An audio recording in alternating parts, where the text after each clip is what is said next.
Yes, hello. Itunya hi video hi chom cha Eihoshop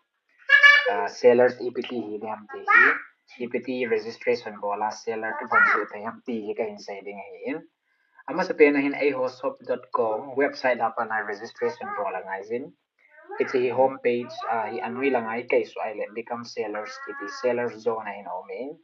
iti registration bol masanga hi seller app ki mang thai lo hin aji chu password the username online a website apa registration bol ngai chu ting le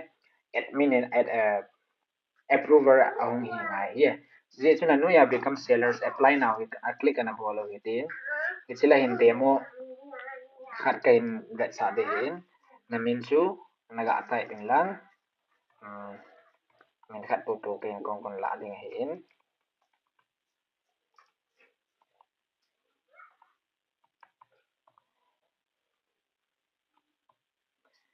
bạn lệ password hiện này hiện thấy thì khát coi hiện lắm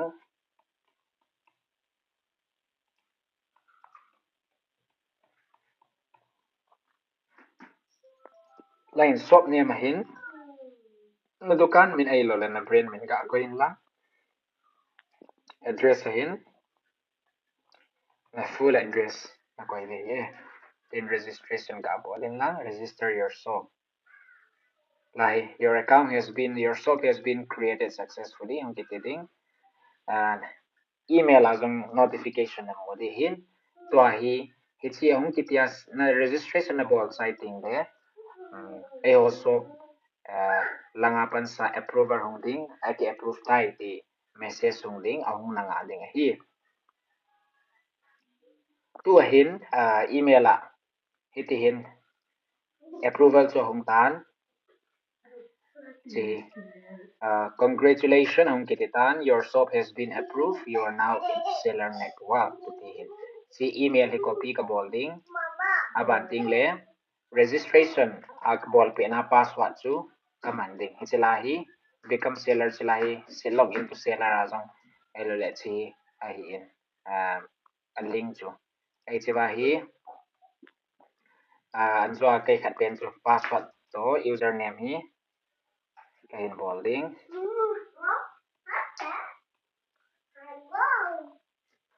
okay chi hi tai seller dashboard chu na seller dashboard na luting lahin verification of appointment na lain hichilahi rules and terms and condition hotam pi omin ai chiba hi verification zong ngai KYC bol te te ngai hi si chun KYC na bol masating von na zuk masang von registration ai lo von listing na bol masang chu verification anui lang ai vele chun silai non verified akitin hi chi verify now ga me in lang verification bol na ding chun lai question hom cha ipina zu ham what are you selling so handmade elo handicraft fashion footwear like hizabo yum na lai hin tu te hin olola expand dong zu ya hum camp creating hin tu te din hi sebo se min te ka da bang chun clothing ka zu nom tan ai lo le mun ya na zu nu mai jong le category za chum chum na zu nu mai yang le multiple category select na bol the hin tu te din fashion ga select utin business location a hi tu te dia seller acceptable na ho hin Nagaland Mizoram Assam Meghalaya ichi select bolin lang van business proof a hin izam tan na nailo GST na nailo GST udaim na nailo udaim ai lo le na nailo wa i macha na nailo wa hele pan card ha mai lo le khat upload na pol sing the hina tun thin khat hi chit test na di mai mai in khat ga upload le hitin Aadhaar card hi angai te te hi Aadhaar card hi KYC adinga government langa panahin tin ipi zong le KYC angai za chu hi chu ngai te te hin demo adinga khat kain mo upload lo na hin aban le upload your product image thì vẫn nó dụ là main product chu nó dụ chu là lim chu ga upload in lang langa seller verification bol hon na seller la chu ipiham von thì chu sai thoi lo amin alima zong amol ba o hi che zu he ti he thaina dinga na lim upload na ga bol thai na product image chu chu in chu chu fill up na bol sai ting le anu ya apply ko click le chun chu chu chom cha verify bol de da na hi na tu chun verification request so achitan hin la verify ai nai poi to hi seller verification team on update hin bolding approve hin bolding ole na account chu verify dai tai aban le ichi masang chun tu hin anavia within na dashboard hi home page hi product na product na izat ahin aban le izam ta van zu ting le customer on rating na pi de chi rating ahin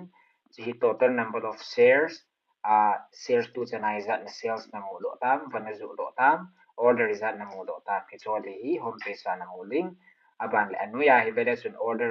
new order cancel on delivery deliver ki bo so ho ti ho bo na like statistic analytic neo khadomen chi na data na mo the hin and second option ahi left product ahi product section ahi nangin na product na izat et product na add ding ham how to add product si add new product si listing bold da na hin product category wise discount si hele ban na zu ting le discount izam ta na pi nu ma hele na ba ho discount na koi the hi abale product bulk upload ahi ban khat le ni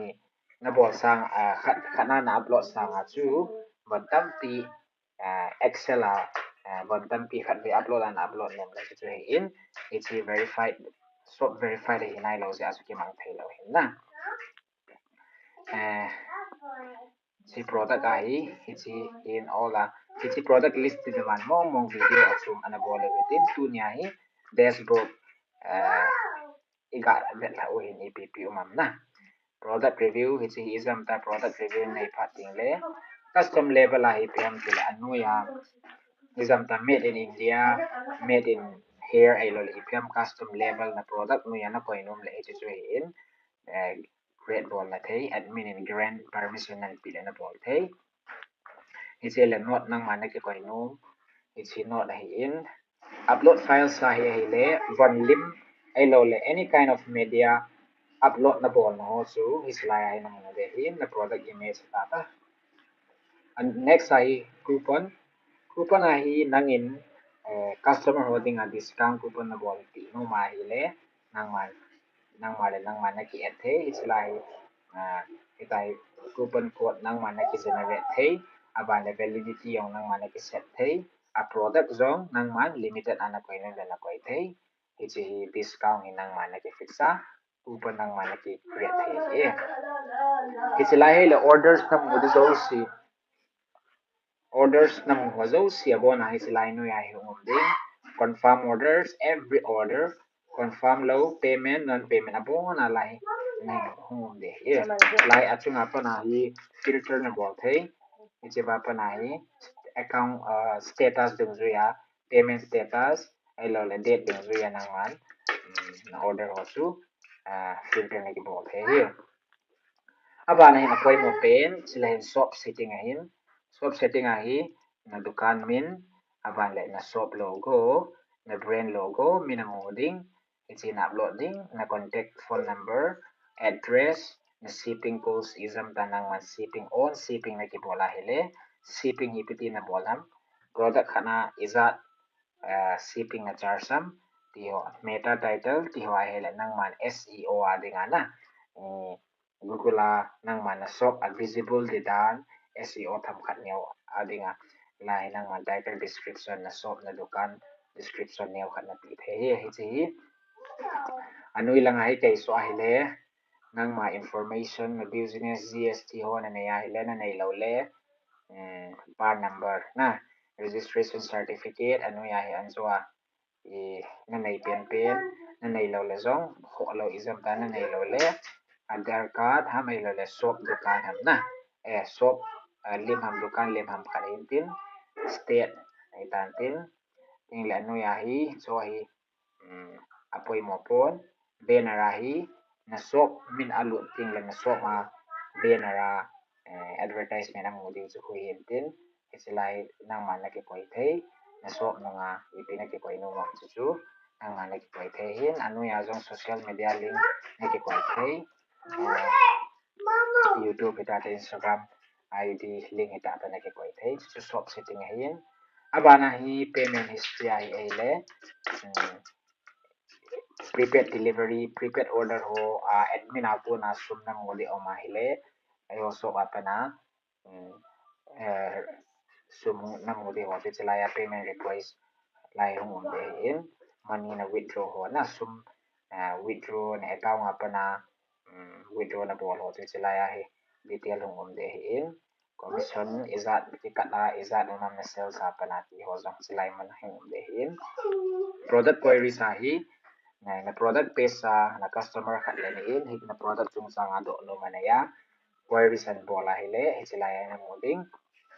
support ticket na hile izam ta buinan tu na shop buinan na ya do nom na ile hichilahi question na bola na do hile seller onboarding team ko ma holding amon reply na hin bola hi chu chom cha sellers dashboard ega ben hawin din video dang product it listing ham tisu achum bari ai sai ki